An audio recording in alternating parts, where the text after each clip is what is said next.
You might remember a video that I made a little over a month ago on the murder of Kevin Apple. The two people arrested for his murder were about to go on trial.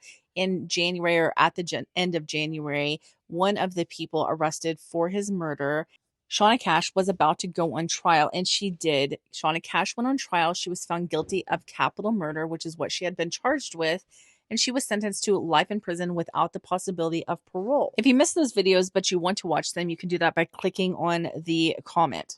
The person that was a passenger in Shauna Cash's vehicle was named Elijah Andazola.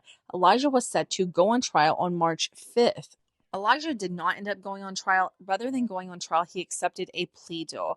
And the prosecution agreed to drop the murder charge, or capital murder charge, that Elijah was charged with, the same charge that got Shauna Cash life without parole. Without that capital murder charge, Eliza Andazola was charged with hindering apprehension or prosecution and accomplice to breaking and entering. So, as part of this plea deal, the prosecutor said that the sole responsibility of running over Officer Kevin Applewhite laid with Shauna Cash and not with Elijah Andazola. Apparently, there was someone that testified that Elijah actually had his hands up, ready to surrender before Shauna ran over Officer Apple. I have mixed feelings about this. I'm going to be honest. Yes, I can see that Shauna Cash was actually the one that ran over Officer Apple, but in so many other cases, it has been a precedent that if you are participating in other felonies with the person that commits the murder, you too are responsible for the murder. So I think that Elijah Andazola played a part in this. He was stealing mail from a mailbox, which started the entire thing. No, he wasn't driving the vehicle, but after Shauna Cash ran over Kevin Apple, he was also in the vehicle that was fleeing. And whenever they crashed the vehicle, he got out of the vehicle and ran as well. He didn't sit in the vehicle and wait for police to arrest him. And maybe I'm looking at that the wrong way. I am open to discussion on this, of course.